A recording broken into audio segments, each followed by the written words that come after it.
setting the stage for your Georgia Saturday. This is DawgNation GameDay, brought to you by Pella Windows and Doors, Kroger, and R.S. Andrews. Now live from Jittery Joe's in Athens, here's your host, Kaylee Mansell. Can we all just take a moment to enjoy this together? Get a glimpse of Sanford Stadium here today for the home opener. It looks gorgeous out there. It's gorgeous outside. College football is back. We can finally take a deep breath together. Welcome in, everyone. I'm Kaylee Mansell. This is the DawgNation GameDay show, and I can't even begin to describe how grateful I am to be back here at Jittery Joe's celebrating the beginning of college football. I feel like my true form is defrosting, and all of those minor inconveniences that I got caught up on these last couple of months, none of that matters anymore because the moment that we've been waiting on is finally here. The beginning is something to be excited about. I love beginnings, whether it's new friendships, new apartments, but the beginning of college football is something special, especially for Georgia fans, because we get to learn today what team we're going to see for the next couple of months. So thank you all so much for joining us. Again, I'm just so grateful to be here with you guys and to celebrate the start of something new. With it being the first game of the season, you know we've got a lot of content to bring to you. So why don't we show you what we've got going on today's DawgNation GameDay show. Starting with the fact that storylines are going to begin to take shape today, including a new quarterback for Georgia. The Gunner Stockton era begins today. Then who becomes Georgia's biggest playmaker throughout the season? We'll hope to get a glimpse of that in today's game. And then, listen, we're going to try to preview Marshall the best we can. We really didn't have that much to go off on, but we took what we knew, so we'll give you what we know. Then we've got a new segment this year, and it's called Smart Talk, Inside the Mind of Kirby Smart. It's going to be the best bites that we got to hear from Kirby all week long to give you a glimpse of what he's got going on in that brain of his. And then we've got Jeff Sentell, who will join us to give us some insight on Gunner Stockton and what true freshman we could expect to see today on the field that can make a real impact. Then we'll come back. We've got position groups to look out for today. There are still battles that will take place throughout Game 1 and Game 2. What are the 3 position battles that you need to keep an eye out on today? And then, of course, Connor Riley will join us to talk running backs, offensive line. We do know as of right now that Juan Gaston, the true freshman, will be the starter at right guard. The first time that a true freshman has started in that position since Andrew Thomas back in 2017. And then I'm going to give my keys to the game today, which are going to look a little bit different than they usually do just because of the opponent at hand. But let's start with this. We learned stuff today. And with this team, we heard Kirby Smart say at SEC Media Days that 54% of players on this roster are in their first and second year. So much of what we've talked about this offseason has been speculation based off recruiting rankings, the chatter, but we finally get to see some of those players take the field today. So it all starts with Gunner Stockton, and not just what we learned about him as a player, but also how they adjust the offense to match his skill set. And then Georgia brought in a lot of top-ranked transfer portal players as well as the top-ranked recruiting class for the class of 2025. We've been excited about those guys all offseason. So who are we going to see today that's going to impress us and give us hope for what's to come? Big storyline.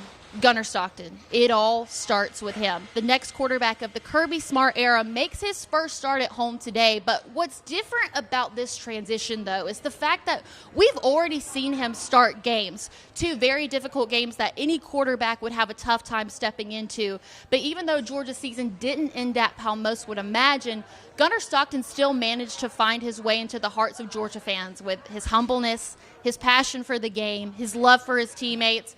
And it doesn't hurt that he's got a couple of cows and a really old truck. And with that, let's go ahead and take a look back on Gunner's stats from last year. Take a look at those final games. 440 passing yards, just 1 touchdown to 1 interception. In the class of 2021, he was the number 7 quarterback in the class, number 110 overall, and he holds the GHSA record for career passing touchdowns. He broke a lot of Deshaun Watson's that a lot of people didn't know if anyone was going to be able to come in and take that over. Also top 3 in career passing yards. And in his high school career, he rushed for 4,732 yards, with 77 rushing touchdowns. Now, ended the season with negative rushing yards, but what he did in those 2 games, I think that gave people limited things to go off of, because throughout the course of the offseason, there's been a lot of national criticism towards Gunner Stockton, and it feels as though that the media and fans have already formed an opinion. But this is also a fresh start for Gunner Stockton when he's not playing two very difficult defenses in Texas and Notre Dame. It gives us an opportunity to see what he can do when not faced with the pressure of a championship on the line. But while others seem to have their concerns about Gunner, it is evident that his teammates don't share that concern. In fact, here's Oscar Delp on Gunner Stockton. Yeah, I've lived with Gunner for 4 years, and he's been preparing like he's a starting quarterback for 4 years. So there's no one I trust more than Gunner. Seeing what he does at home, on and off the field. Last year everyone was so surprised when he went in the Texas game and killed it. But he could have went in 4 games before that. He would have done the same thing. He's prepared like the starter for 4 years, and he's going to continue to do that. Now, granted, Gunner Stockton and Oscar Delp have been together since day one coming into Georgia, but I think that this quote from Oscar right here is a clear reflection of the confidence that the team had when we saw Gunner come in the second half of the SEC championship. You looked around the room. Georgia fans were really nervous. What does Georgia do without Carson Beck? We haven't seen Gunner Stockton that much this season, but it was clear that the team had a quiet confidence about him. So while we learn what he can do on the field today, one thing that we already know about him is that this team clearly trusts in him. I think the big question becomes, how much do we see Gunner run? He ended the season with negative rushing yards, but we know that he can scramble in the pocket. UGA is known for running that NFL pro-style type offense, and they're not really known for having a history of true dual-threat quarterbacks. So with this skill set, how do things change within the offensive scheme? Mike Bobo actually spoke on this earlier this month. So here is Mike Bobo on utilizing Gunner in the run game. It's one thing to say not to do that, and it's another. And on the flip side, it's hard to practice that because our quarterbacks aren't live in practice situations. So whether we're in a walkthrough or practice, even though he's not getting hit, we're constantly talking about what would you do in this situation. I'm going to get the yards. I'm sliding here. It's third down. I'm going to get the first down, because his makeup and his mentality sometimes is I'm going to go get everything. We're going to have to live through some of that because. He's got the mentality of a guy that's going to go get it, but he's not, 230, 235 pounds. So he's got to protect himself when he does decide to pull the ball down and run the ball. And then, at the same time, there are going to be some instances where we've got, quarterback runs designed for him, but there's got to be a balance, because any play that's called, he could turn it into a quarterback run. So as a play caller, you got to be mindful of that, and it's something we're working through. That mentality that Mike Bobo is talking about there, that Gunner Stockton became a quick fan favorite in the SEC championship game, but that same mentality is also the one that almost got him killed in the SEC championship game too. But watching him get up from that hit, you could sense the optimism in the air about Gunner Stockton. So although we really haven't had the chance to see him complete in the run game or utilize that skill set that we know he has, I'm curious to see how Georgia's offense goes about adjusting things to make sure that they're able to utilize that out of him. All in all, among Georgia fans, there is a clear optimism in the air about Gunner Stockton, and now that he will have the chance to show Georgia fans that he's more than the 2 games that people have based their opinions off of, it just goes back to the beginning. We finally get a chance to learn what he can do, and we'll actually hear from Jeff Sentell more on this later, because Jeff Sentell did get to follow Gunner Stockton's high school career, has seen a lot of them, has very high expectations for Gunner. So we'll get to more Gunner talk later in the show. One of my favorite parts about DawgNation GameDay is the fact that we get to do it here at Jittery Joe's. It has been the home of the DawgNation GameDay show since I've been a part of this. Now we're in the downtown location where you really get to be a part of the action and see fans walking by, coming in to grab coffee. So if you're ever in Athens for a home game, make sure to come join us here at the downtown location of Jittery Joe's. Even if you can't be with us, Jittery Joe's is still trying to do the best for the fans, because if you download the Jittery Joe's app on your mobile device, you can actually receive half off your first drink as well as skip the line. And believe me, I have been in here on some game days where it is so crowded, and that's the best thing that you could do for yourself. And then, of course, on top of that, we've got the commemorative cans here that celebrates all things Dawgs. It's been voted the best coffee shop in Athens for 14 years running, and it holds such a special place in my heart. So shout out to Jittery Joe's for allowing us to be here, and we hope you come see us in the future here at the downtown locations.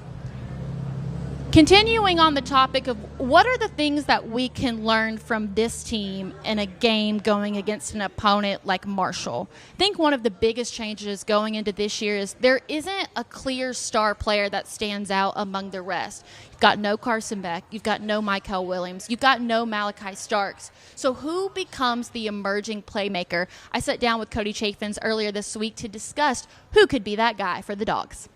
Right, so Cody, headed into 2025, something that we'll be looking out for today is last year Carson Beck was the clear star of the team headed into the season. This year it's anyone's game. So we've put together a list of 3 guys who we could potentially be on the lookout for. I think it starts with the obvious choice, which is going to be the running back Nate Frazier. So when you look at Nate Frazier's stats from last year, 133 carries for 671 yards, 8 touchdowns. In the class of 2024, he was the number 2 running back preseason, all SEC third team, and he's currently on the Maxwell Award watch list, which is for the most valuable player in college football. And he did all of this as a true freshman. The difference with Nate this year is Georgia's putting a really big emphasis on the run game, so he combines proven production with untapped upside in a system that I feel like is ready to feature him.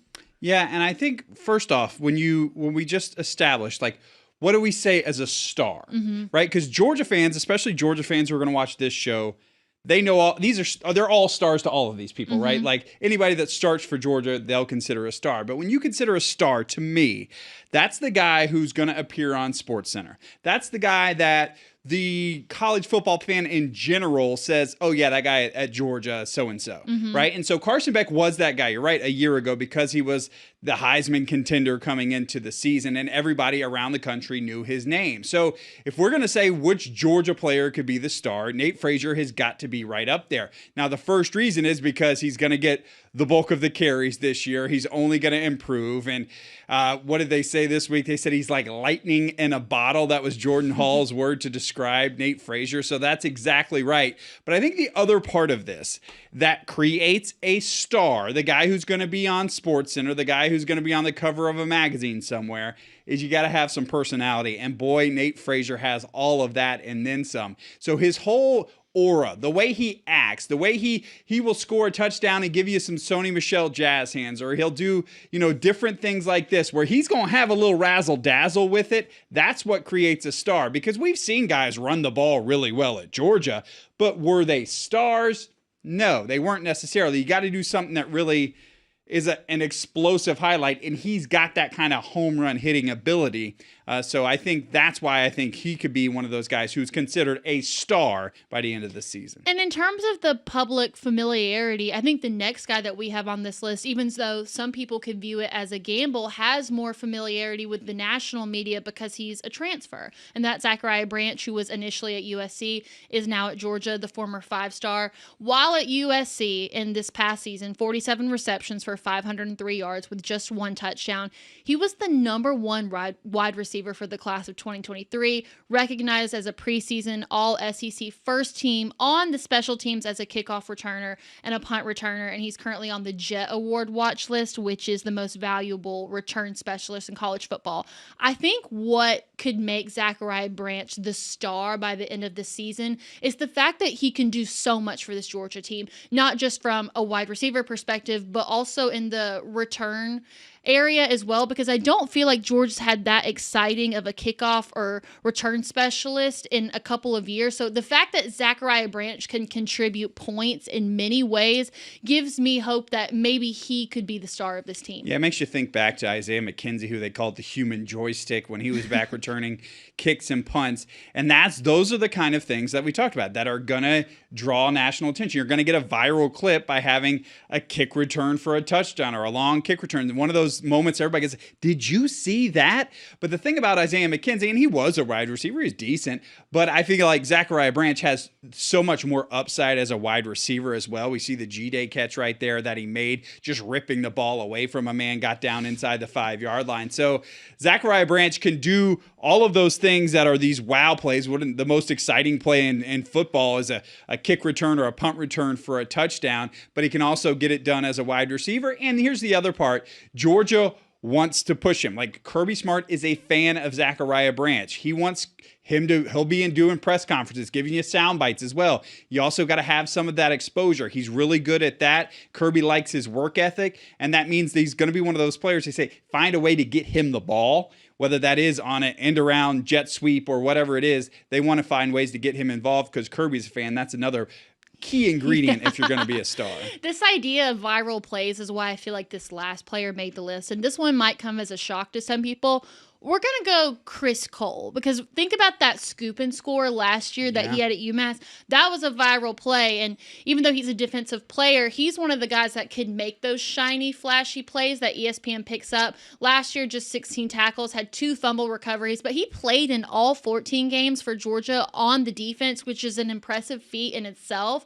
In the class of 2024, he was a 5-star, number 3 linebacker, and he's currently on the Butkus Award watch list.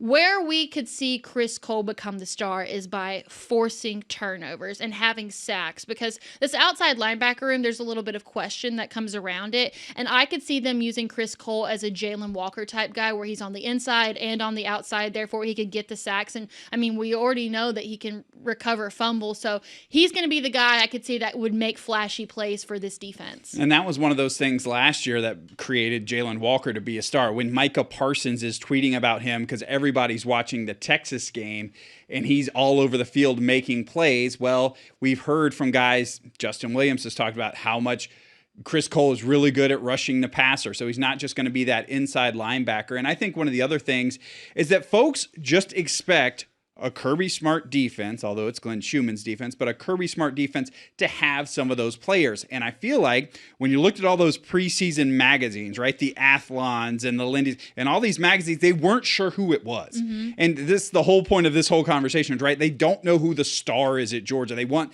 somebody to circle. For that reason, I think C.J. Allen has gotten a lot of love this offseason that I don't know that his on-the-field play has necessarily earned all of this. Like, people are projecting him as a first-round NFL draft pick a year ago. I don't think it's necessarily because of what C.J. Allen's done. I think it's because they expect a Georgia linebacker to be one of those guys. And so if it's not C.J. Allen, I think Chris Cole could be that star that everybody's looking for to circle and say, that's the guy at Georgia that's making all those relentless plays. And he's one of those guys, too. He's a lot of fun. You see him on TikTok with Justin Williams going crazy. So he's got that virality as well, which could be fun to watch. But he's just a physical person, a physical specimen that, you know, he'll be in there making plays. And to kind of sum all of this up, going back to the definition of what we view a star as, I think big players make big plays in big games. And all 3 of the guys that we have on this list, Nate Frazier, Zachariah Branch, Chris Cole, they all have the ability to change the course of a game. One thing that they do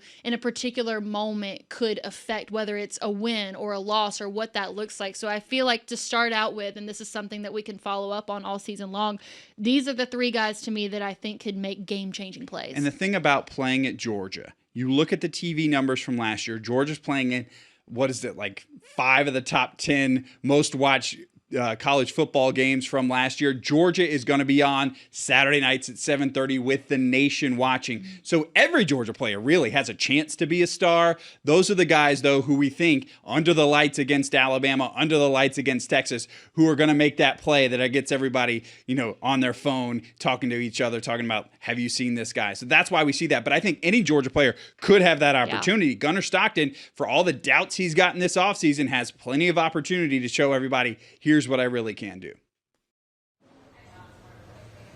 So clearly we're not going to see today who that star will be, but we're going to see who has those star qualities, especially considering that Georgia is playing Marshall. There's a lot of opportunities for big plays, exciting plays, creative plays, and you can check out Cody Chaffins Monday night with Mike Griffith on The Beat. We will have a Labor Day show, and it'll be all things that we saw with Georgia versus Marshall, so make sure to tune in for all of that. Now, we are going to talk about Marshall here in just a second, but as that was going on, I was monitoring the comments on YouTube. First of all, thank all of you who joined us today for this show. I know there's a lot of good games going on, including a lot of talk about Texas and Ohio State in the chat, which is something I've definitely been keeping up with. I guess maybe there's been more Arch Manning commercials than Arch Manning passing yards. So definitely something I'm keeping up with. I love the camaraderie in the chat, so thank you all for joining us. I'm going to be really transparent with all of you. I do a lot of research for this show, and especially when it comes to the opponent. The better that you can understand the opponent, the better you can understand what Georgia has the capability to do or not to do. And it gets easier when you have SEC opponents because there's a rich history and coaches have certain tendencies. But Marshall was such a struggle because this is essentially a brand new team. And it's not the Marshall that you're used to. The Marshall that we think about has won conference championships, has had big upsets, sent players to the league.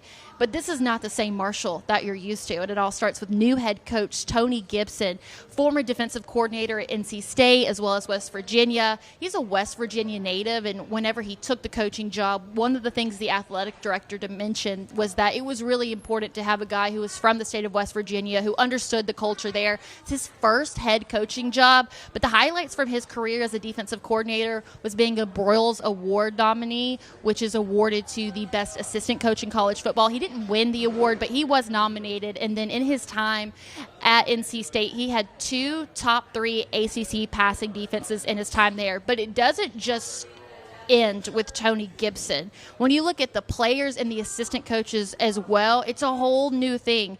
56 incoming transfers with only a rank of 88 for the portal. 50 outgoing transfers. The last coach left for Southern Miss, took a lot of those guys with him. They currently have 19 incoming freshmen, which was a rank of 128 in the 247 composite. And they have 8 new assistant coaches, including their offensive coordinator, defensive coordinator, special teams, offensive line, running back, wide receiver, and tight end. And then the player that you see there in the picture is Jashawn Barbie, who was their top-rated transfer portal pickup, who rushed for a little over 800 yards at McNeese. But this is an entirely new team, and you would look at that and think, well, that's not good. These guys haven't played very long together. They haven't studied under this coach for a while. But there's one player for Marshall that sees that differently. In fact, he thinks that having this new team could be a reason that they shock Georgia. We're going to shock them. That's what I'm going to say. We're going to shock a lot of people. That's what I'm going to say. I feel like from just watching their film, they capitalize off a lot of people's mistakes. Like, if you truly watch their film, a lot of the big plays they got are like when people mess up, like people out of gap or making the linebackers making the wrong fits, DBs not in the right coverage and stuff like that. So it's like, but I feel like the first week is the best time to have them because like we don't know what they expect out of them and they really don't know what they expect out of us because we're a whole new team, 60 plus new players. So it's like, it's the best time to have Georgia though, especially being that we're a group of 5 school and they're SEC. So in just a minute, we're going to debut a new segment which gets inside the mind of Kirby Smart. But if I myself could go inside the mind of Kirby Smart, if he saw this clip, he's probably saying, this isn't bulletin board material. We're focused on ourselves. But all of these players have social media. So they have all seen this clip. And if I'm Katron Evans today, I'm worried about being at the line of scrimmage because you know that's the first guy that all of these Georgia players are going to go after. So I applaud him for saying something so bold, but at the same time, I'm not sure if this is the opponent to do that for, but got to give him credit where credit is due for putting himself out on the line. But now on the Georgia side of things, when you're Kirby Smart, we know that he does a lot of prep work. He watches a lot of film. But how do you even begin to prepare for a team that didn't even exist until just a couple of months ago? Here's what Kirby Smart had to say about that. You start with yourself, right? You prepare yourself by how you run to the ball, how you strike people, how you move people, how you run the ball, throw the ball, don't turn it over. A lot of sloppiness in first games, penalties. So it starts with that. So you're asking about the opponent. The opponent is us, and it's going to be us every week this year. It is important that we know what they do, and sometimes that's less information than others. They've got an interesting staff makeup of guys from all over.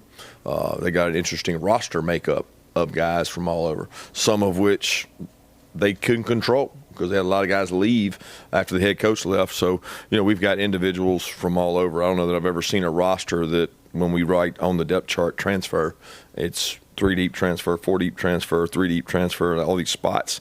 A lot of transfers. But that's more and more evident all over. Probably the first games all over the country this weekend will be a lot of guys figuring out, like, well, who's in that spot? Who's in that spot? Nobody has a clue who's in those spots. The less teams are in the spotlight, the less you'll know. But, again, It'll be probably more of an adjustment from the kickoff to the first quarter than most games, but it'll also be about us.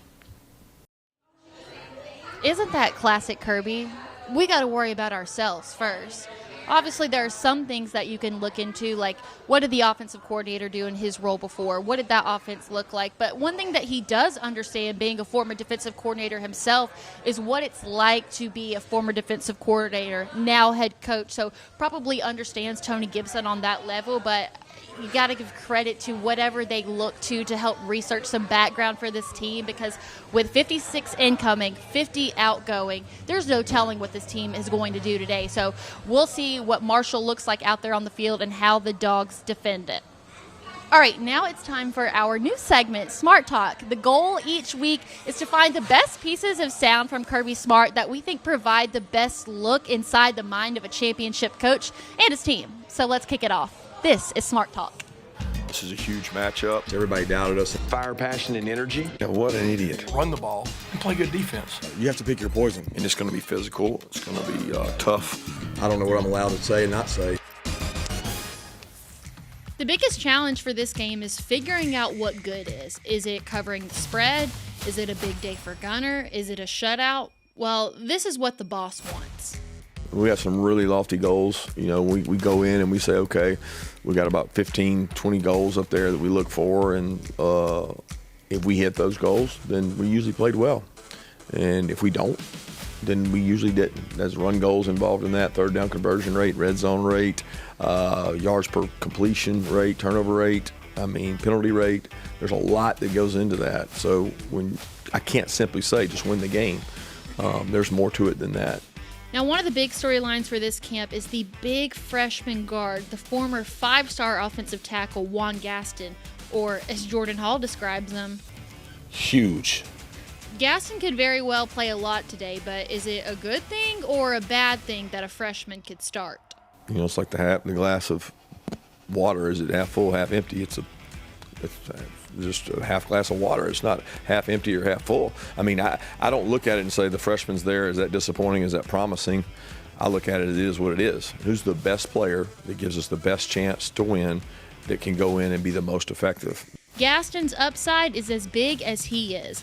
But the Dogs that are remembered the most are the ones that lead. And we learned this week exactly what the Georgia standard looks like in this department. Number one trait of a leader for us is not worrying about what other people think about you, and holding people to a standard of excellence that has been set around here in terms of practice, the behavior in meetings, the attitude to hard work, the commitment to lifting and running and doing things the hard way. If you have a commitment to that and you embody it yourself, then you can be a good leader here. And that's your Smart Talk for Game 1.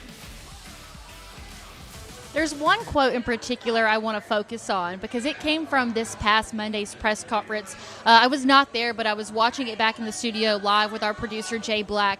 And when Kirby Smart brought up the quote about the half glass, it's not glass full, it's not glass empty, it's just half a glass, we immediately looked at each other and knew that was an instant Kirby classic. And I think that's really the epitome of who he is as a coach. And if you're a Georgia fan listening to that, you've got to be excited of what you got in Kirby Smart headed into year 10. He's still the same guy through and through, even after 2 national championships and headed into a new season.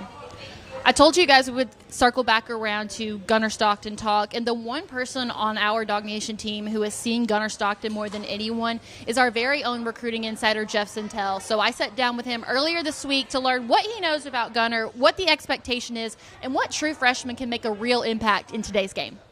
So, Jeff, obviously the main storyline for today is what are we going to see out of Gunner Stockton? Limited experience this far, but you got the chance to watch him in high school. What do you think people are going to see from him today?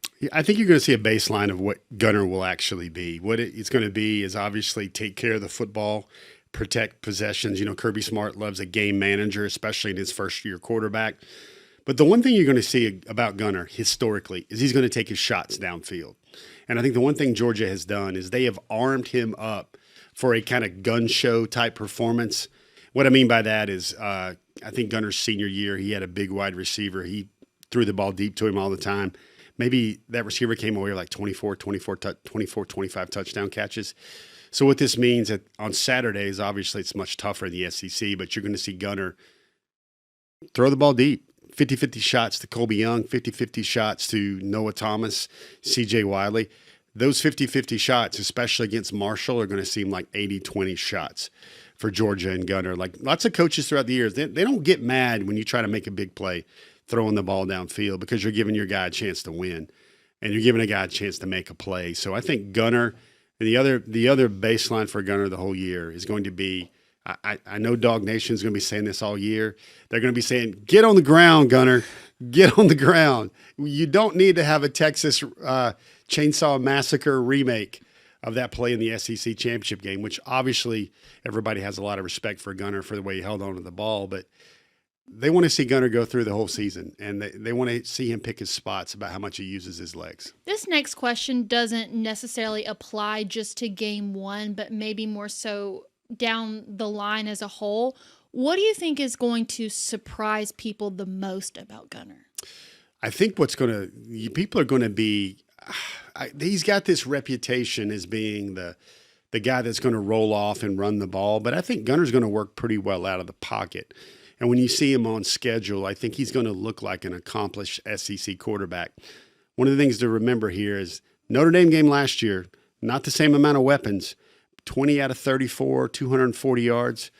I did some studies for some content we did recently, Kaylee, and like Gunner, if he has the ability, if you just say Gunner throws for 235 yards per game for the whole season, he's going to end up with about 3,500 yards. And I think with these weapons and the way Georgia likes to use the screen game, especially to the backs, I think Gunner is capable of putting up 220 to 245 yards per game. And a lot of people say, hey, Jake Fromm only averaged like 200, 210 yards per game during his Georgia career. I think you get Gunner around 25 to 30 attempts per game. That's the range. He's going to throw for about 65% of his passes, and he's going to come away with about 250 yards every week. First game of the season means we also get the debut of the 2025 class. A lot of big names. I want to focus on two. Let's start with the offensive side of the ball. We've talked about so many names all offseason, but when you look at game one specifically, who is a 2025 offensive player who has a real chance at getting meaningful snaps and can make an impact in today's game? Kaylee, I'm not going to bury the lead here. It's got to be Juan Gaston. I mean, He's a guy that could start freshman year, first game of freshman year for the Georgia Bulldogs. And I don't think if he does, it's not going to be an example of where Georgia's weak. It's going to be how Juan just took it. And I will eat some crow on this one because I never thought we'd see that again after Andrew Thomas started his first game at Georgia way back in 2017 because that Georgia did not have the dogs that they have on the offensive line this year. It was very thin. Still hadn't been seen that priority offensive line of scrimmage recruiting under Sam Pittman. But Andrew Thomas was a phenomenal player. He started 15 games as a true freshman.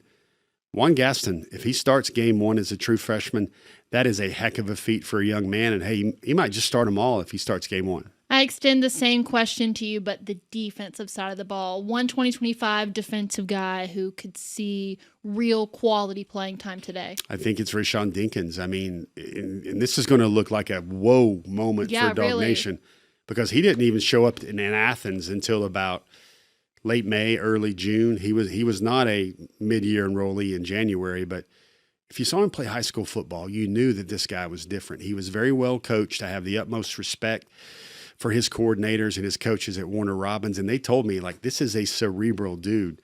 And meanwhile, you look on all his highlights, and he's making plays as a receiver. He's making plays in coverage. He's making plays in the box. And when the first thing coaches say is he's a real cerebral dude, like I remember his high school defensive coordinator, Rodney Hudson, LeBrandon Hudson told me, he said, you know what, I could take a break. I could go put my feet up in a lawn chair. He could coach our defensive backs right now. And this is when he was a senior. Kaylee, you and I both know those are qualities that Kirby Smart looks for. So if he's starting maybe at star or any meaningful reps right away in game one, no matter how many injuries are there, that bodes very well for Rayshon Dinkins being a major factor for the Dogs for years to come. And Of course, you can catch me and Jeff Sentell every Wednesday night on Before the Hedges, our DawgNation recruiting show. And one of the things that I know we're going to talk about, but I want to preview a little bit, is the 2026 quarterback commit, Jared Curtis. Jeff went and saw him in Nashville last night, and he looked like a Georgia quarterback out there. He won an overtime game, 42-41, after being down the entire game. Completed 20 of his 29 passes for 190 yards and 3 touchdowns without an interception. And then he also ran 16 times for 140 yards and 3 more scores. And Jared Curtis, if you look at him, just the way that he's built, he does not look like somebody that would be super mobile on the ground. He is a little bit wider in size, but man, if you go back and watch those highlights or read the story on DawgNation.com that Jeff Sentell wrote, you've got to be really excited in what you're going to get in Jared Curtis, who has shut down his commitment. So really good chance that he will be a Dawg. So after the break, we'll get a first look at the team with the Kroger Dawg Walk, and we'll hear from Connor Riley on other positions to look out for, specifically the running backs and the offensive line. We're going to take a short break. We will be back in 60 seconds. Big games deserve big meals, so let Cercheros make it happen. It's friendly Tex-Mex, served fresh every day. Cercheros Catering can handle the crowd, so it's perfect for your tailgate or watch party. Order online, pickup, or delivery.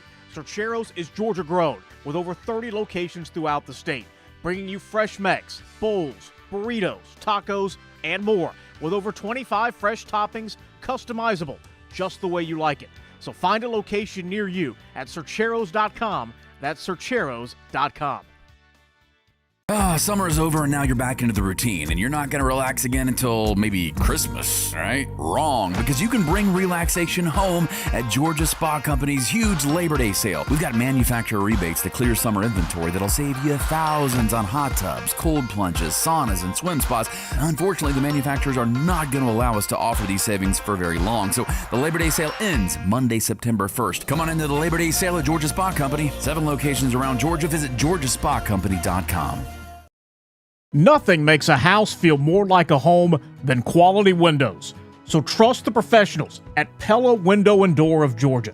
We'll equip your home with energy-efficient windows and doors just right for you.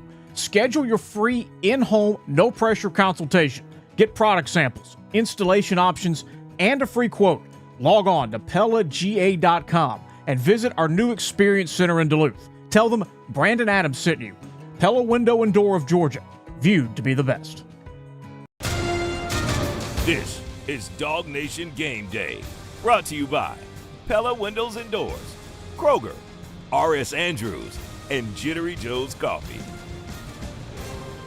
So as we mentioned earlier in the show, 54% of players for Georgia's roster in their first year, their second year. They also brought in a lot of guys from the transfer portal as well as from the freshman recruiting ranks. So these first 2 games, I think, are going to tell a lot about the starting lineup that we'll ultimately see at Tennessee. So right now, we're going to go through the 3 positions I think you need to keep an eye out for today, because these battles are still taking place. Specifically, we're going to look at, number 1, the wide receivers, number 2, the cornerbacks, and number 3, the safeties. Georgia added key pieces in these groups from the portal, so we're going to see how it shakes out today, but we know these battles are still going on because Kirby Smart has told us. We've got position battles that'll, I mean, they don't go on to the game, they go on through the whole year, because I value Monday, Tuesday, Wednesday, sometimes Thursday of practice weeks probably more than some game reps. So we've got a lot of good battles going on, and we have a saying around our place: if you're going to play winning football, we want to play you. So we're looking to have as many guys as possible above that winning threshold line, and that's the goal, to play all those guys. So the good thing about having these 2 first opponents, Marshall, Austin Peay, is that you have room to sub guys in and out, see who works well together, see who's got the chemistry. And that today starts with the wide receivers, because they bring in several guys from the transfer portal, some really strong true freshmen. So we want to see what that rotation looks like and who gets those starts today. First, I want to talk about Noah Thomas, the wide receiver that they brought in from Texas A&M. Last year, he had 39 receptions for 574 yards, 8 touchdowns, averaged 4.7 yards per catch. The big thing about Noah Thomas is the fact that he's big, 6'5", 205 pounds, also on the Earl Campbell, Tyler Rose watch list for wide receivers. Last year, the big thing that Georgia was missing was a guy in the end zone that could get those 50-50 balls after Colby Young went out. They didn't really have that option, so now you bring in Noah Thomas, who Jeff Sentell is really high on, expects him to make an early impact for the Dogs. But now that you have him, you also have Colby Young coming back. So these are two guys that essentially do the same thing well. And when we look back at Colby Young from last year, only played in a couple of games, played in 5. He had 11 receptions for 149 yards, 2 touchdowns, averaged 13.5 yards per catch, listed at 6'3", 215. So Noah Thomas is a little bit bigger. And even though Colby Young's season was cut short, I think we got a pretty clear indicator early on that he quickly became one of the go-to guys for Carson Beck. We saw that in the Alabama game, went to Colby Young, didn't make the catch, but the trust was there with him. And we thought we were only going to have Colby Young for a year, but now he gets that extra year. And what you can do for yourself and for your development within Georgia's program with an extra year added, you get adjusted to the speed of the game, you get adjusted to the culture, what it's like in practice. So I'm curious today of how they're going to balance playing two guys that have the same skill set or they do the same thing right. So one other person I want to look at, it's Talon Taylor, Georgia's first 5-star wide receiver since George Pickens. And at the high school level, he was the number 7 wide receiver for the class of 2025, number 29 overall. Senior year, 84 receptions for 1,617 yards, 24 touchdowns.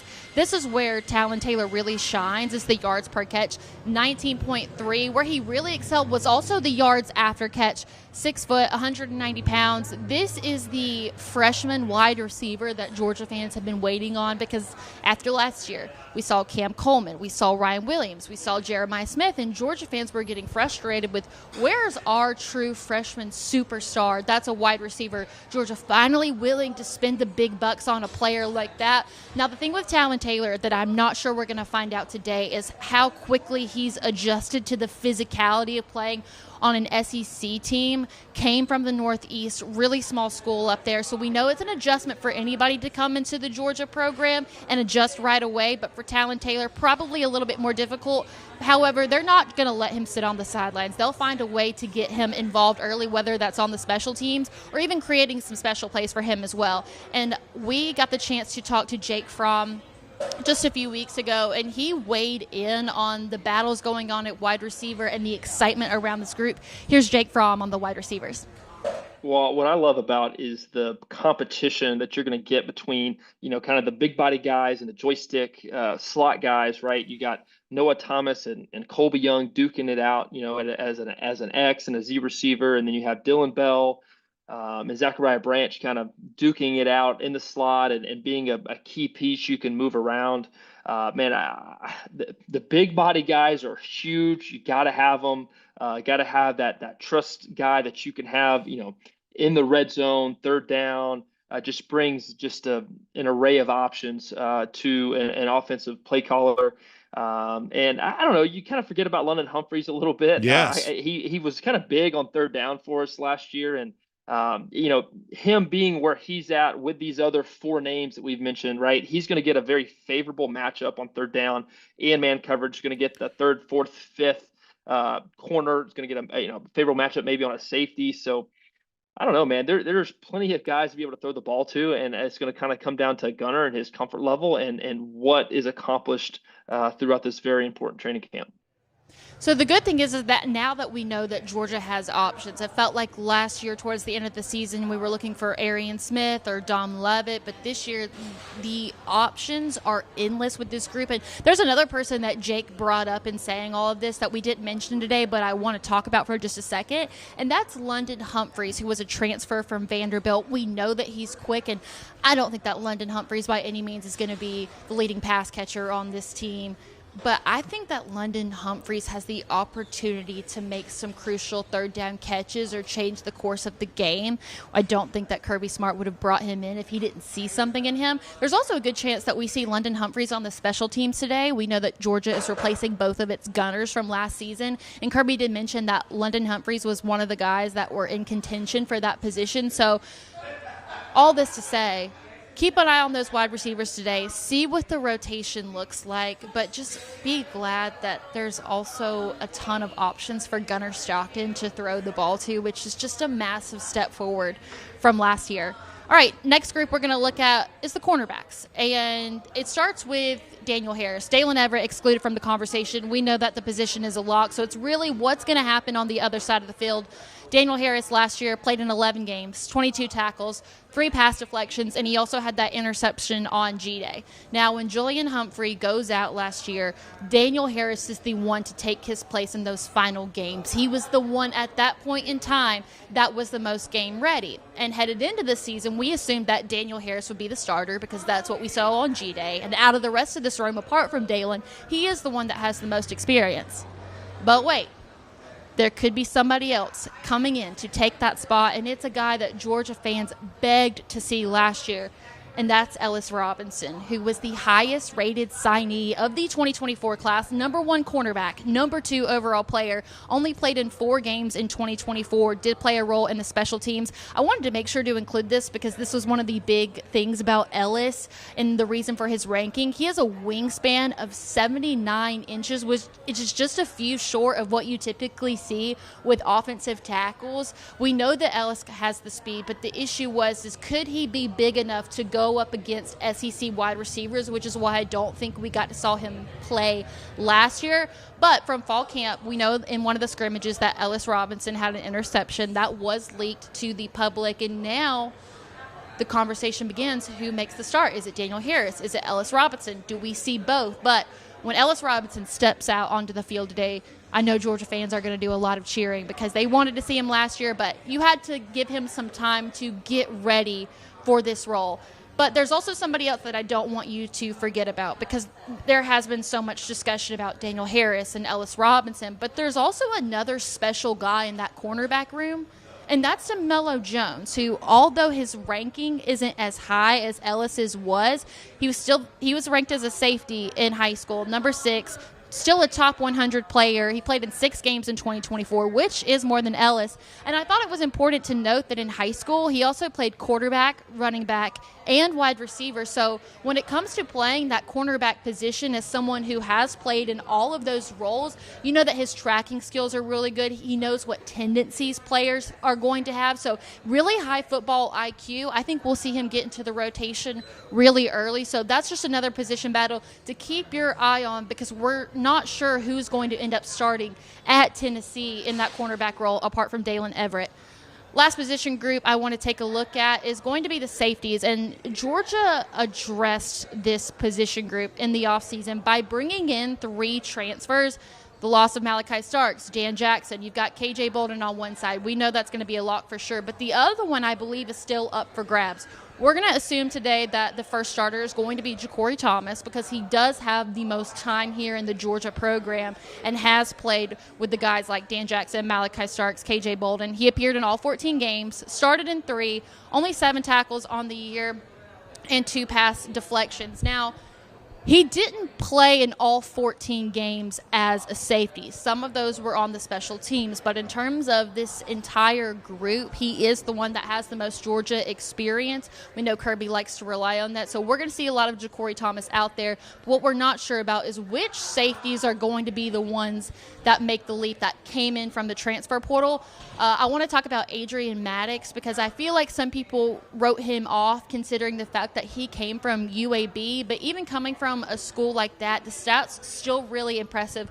44 tackles on the year, 1 interception, 2 forced fumbles, and I believe it was 7 pass deflections, which is hard to do at any level. So he is probably the one that had to adjust to the physicality the most of what you go up against, but clearly Kirby Smart saw something in him, and I think we're going to get a really good chance to see him today, as well as the other transfer, Zion Branch, which we know that he's been working at safety, also in the star role, probably the most versatile of the three transfers that they brought in. Transfer from USC, of course, the brother of Zach Branch, last year 19 tackles, 1 sack, 2 pass deflections, and was the number 6 safety in the class of 2022. We know a lot more about Zach Branch than we do Zion Branch, but knowing that he can play multiple roles for this defense, don't know if we see him start at the safety spot early on, but because of what he can do at the star role as well, we're going to see him get in there, get into that rotation. And considering we don't know the status of Joenel Aguero, hopefully we'll hear about that from Connor Riley here in just a moment. But those are the 3 position groups to keep an eye out on today, and I would say next week as well, because what really matters is what lineup do we see at Tennessee, and I think that these 2 games help you figure out what you've got for that when it comes to seeing how the rotation will work, who will get the starting spot. So those are my 3 position groups to keep an eye out for today, and we'll go ahead and bring on DawgNation insider Connor Riley. We'll talk about some more position battles from him. But the most important thing, Connor, it's game 1. It's at home. What's the vibe out there? Yeah, fans are slowly starting to trickle in here. I think there's a real excitement. It's Georgia's first football game since the end of the season contest against Notre Dame. And I think there's just a lot of interest in seeing what this team is going to look like. Obviously, new starting quarterback today with Gunner Stockton being QB1. A lot of interest around the rest of the team in terms of what we're going to see today from a new-look Georgia team. So Kirby Smart did tell us earlier this fall that this was the healthiest that his team has been headed into this season. Now, we did hear last week that Joenel Aguero might be dealing with an injury. Do we have an update on the status of Joenel Aguero? Yeah, Kirby told us on Wednesday that Joenel's going to be good to go. If I were to guess, I think he's probably going to play somewhere under 10 snaps, just try and keep him healthy, show that he can play in this game, and then ultimately, try and prevent injury there. They bring in a lot of guys that can play at both that star and that safety position there. Ja'Cory Thomas, Adrian Maddox, Zion Branch, as you just sort of rattled through there. So I don't know that you're necessarily going to see Joenel Aguero show off his full abilities today, but I do expect to see him out there playing for Georgia. So not injury related, but Josh McCray came down with a sickness early in fall camp, but he's really low on the depth chart at running back 2. How much do you think we see Josh McCray today? I don't anticipate seeing a whole lot of him with the first-team offense. Maybe you get to see him a little bit more in the later stages of the game if this does turn into a blowout to sort of see what he can do. I think if you're looking for a bigger back to get some carries, maybe a Chauncey Bowens, get some reps there. I'm interested in seeing what Bo Walker does early in this game in terms of what Georgia expects from him, the true freshman there. But Nate Frazier is going to be the lead guy. And I think Josh McCray really, and this is sort of the double-edged sword when you bring in transfers, especially in the spring window where he doesn't get off to a great start in fall camp. I know there was the sickness. He's had some issue getting into shape. And now he's not ready for the start of the season, and he had such a limited runway to get up to that and do that anyway. So this is sort of, why moving forward, and look, I was as high as Josh McCray as just about anybody. You want to caution about expecting too much from these guys that transfer in the middle of the football year, because again, if one little thing goes wrong, in this case McCray being sick, it really, I think, sets him back for the start of this season. Yeah, and I think that we all assumed that Josh McCray would be running back 2 headed into the season, but knowing how much of fall camp he missed, we know that's not the case today. You bring up Bo Walker, Chauncey Bowens. How wide open is this running back 2 position, and are guys like Bo Walker and Chauncey Bowens championship backups?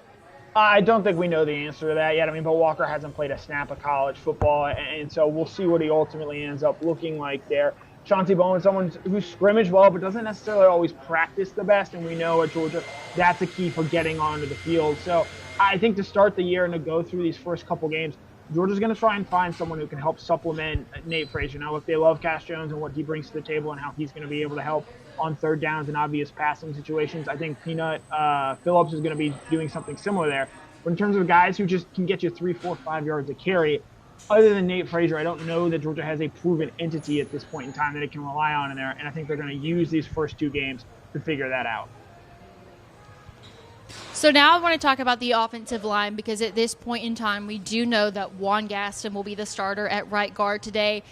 Earlier this year, we thought that guy might be Daniel Calhoun, and Juan Gaston, former 5-star, super highly ranked, but does it say more about how elite of a player Juan Gaston is, or maybe Daniel Calhoun just isn't ready for that position? Like, how do you weigh that decision with seeing a true freshman as a starter at offensive guard?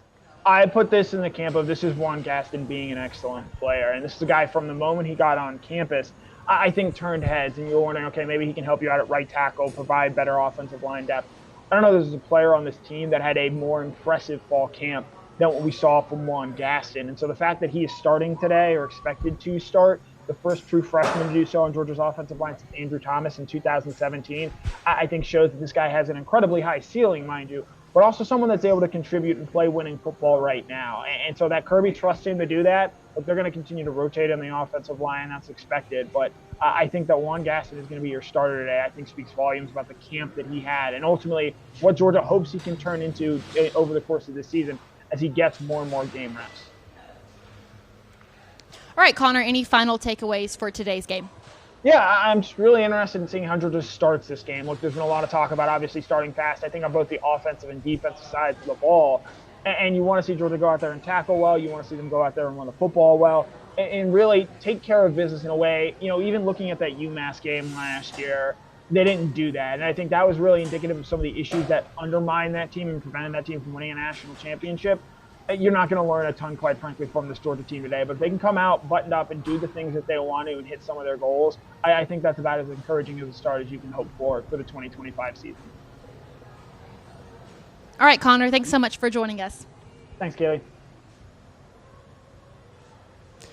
So Thomas T-Bone on YouTube, this one is for you. I am not stalling. This is just how the order of things went. We're going to give you what you want. This is the Kroger Dawg Walk.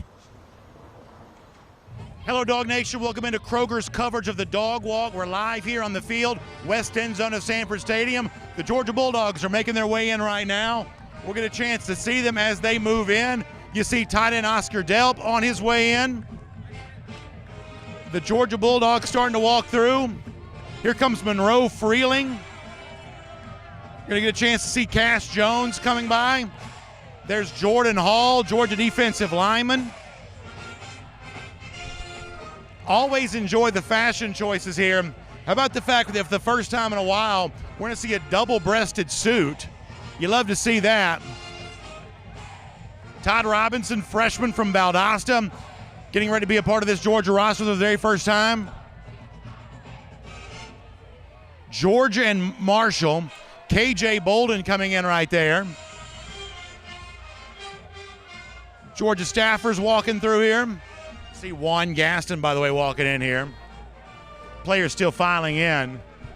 Gaston, of course, expected to be a big part of what Georgia does today. The Dogs getting ready for a game against Marshall. 39.5-point favorites. We'll also get our first look here as Gunner Stockton prepares to make his first start for Georgia. He's on his way in right now.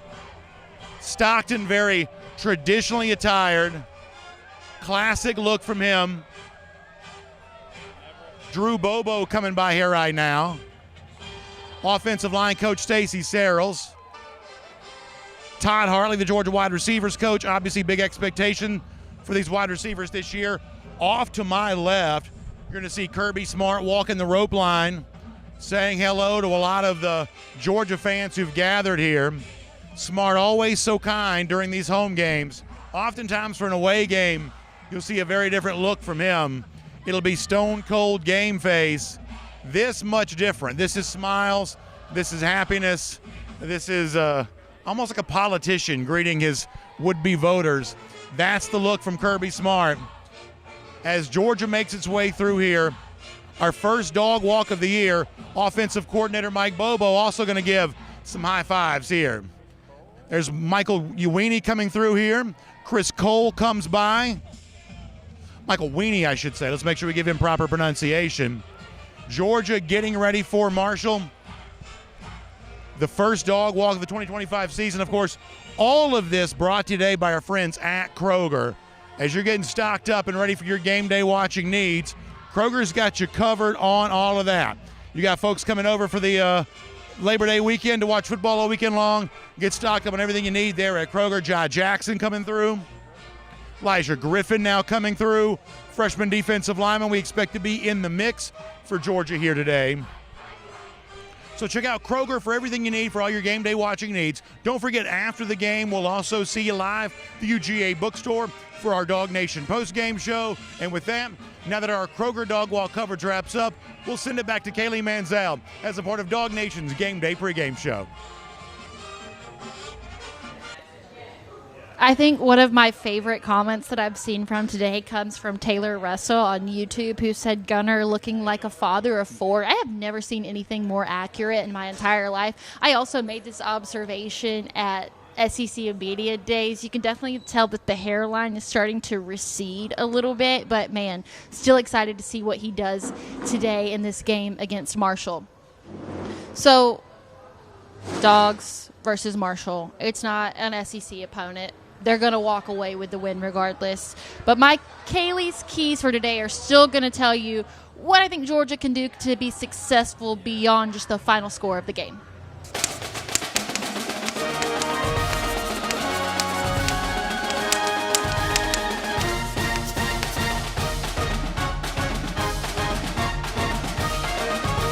So the first one is going to be the one I know that the fans want to see, and Georgia's got to get up on it early. I'm tired of seeing the second half, Dogs. I want a fast start. And a fast start doesn't mean scoring 30 points in the first quarter. I think it's establishing a run game early on, even without a Josh McCray. Let's see what Nate Frazier can do. That was a big issue with Georgia's offense last year, even with bringing in Trevor Etienne. Just want to see them get that run game going a little bit quicker, limit the early penalties and the turnovers.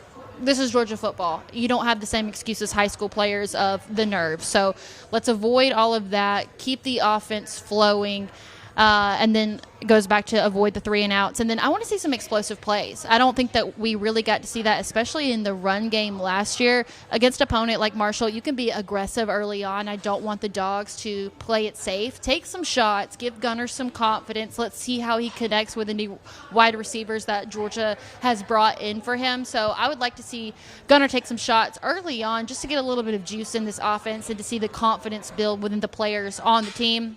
Let's go to our next one, which is going to be focus on the fundamentals. We got so frustrated last year seeing the dropped passes and the fumbles. I don't want to see any of that today. I know that they've addressed that in the offseason. We even saw them working with tennis balls during the Sugar Bowl. So those were the things last year that it just felt like it was a constant, and it can't be an issue today. Another part of that is the tackling, too, which Kirby Smart has talked a lot about this offseason. Just working with that as much as you can, because that makes it look sloppy, and when you're playing a team like Marshall, you can't have that. So I really want to see the Dogs today get off to that fast start, focus on the fundamentals in game one, better prepare yourself for the SEC gauntlet schedule that's to come. So as we begin to wrap up the first Dawg Nation Game Day show of the season, I want to give a shout out to someone who has become such a big part of our game day coverage at Dawg Nation with all of his video content, and that's our very own Cody Chaffins, who just has such a creative and artistic eye for video, and he put together an incredible hype video this past week. So I want you guys to take a look at it and hopefully build even more excitement for Georgia football being back.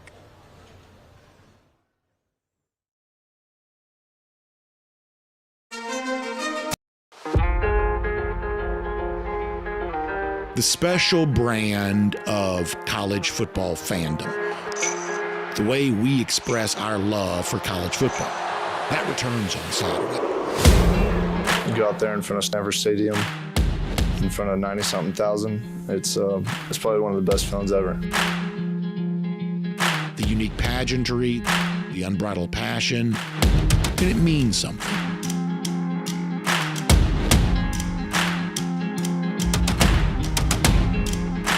And on Saturday, no matter how this season ends, we get to begin and experience all of this all over again.